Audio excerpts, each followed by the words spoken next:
So first we'll do the calculations for the uphill lie. And so we can say that, we don't have a time.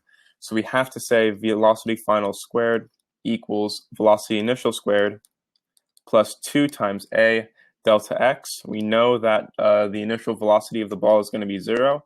And so we can say that velocity, rather, my apologies, the final velocity of the ball should be 0. And we need to hit it with some initial velocity. Therefore, we can say that the initial velocity would be equal to the square root of negative 2 rather, times a times delta x.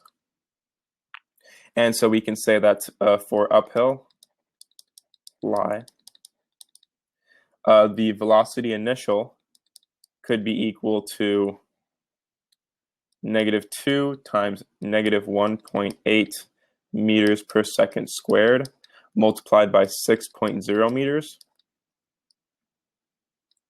And then the upper initial velocity would be negative 2 times negative 1.8 meters per second squared multiplied by 8.0 meters. So it has to be within 1 meter of the hole.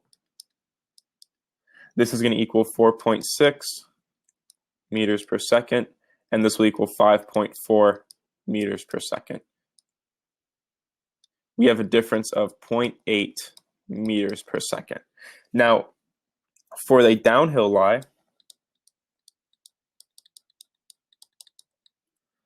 we have that the initial velocity, we're going to be using the exact same equation, is going to be negative 2 times negative 2.8 meters per second squared multiplied by, again, 6.0 meters.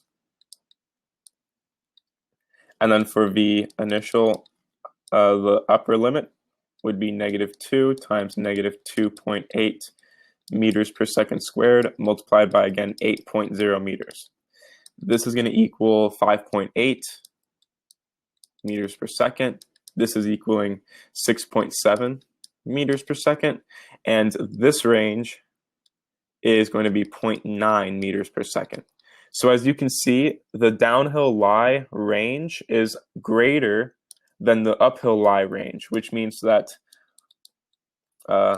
we can say for the uphill lie,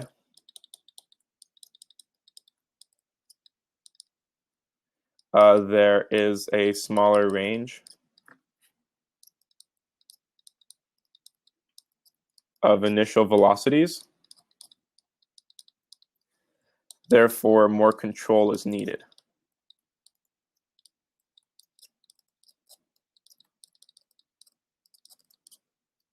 So because that range is smaller, you have less forgiveness essentially in the initial velocity. Therefore, the uphill lie is going to be a bit more difficult than the downhill lie. That's the end of the solution. Thank you for watching.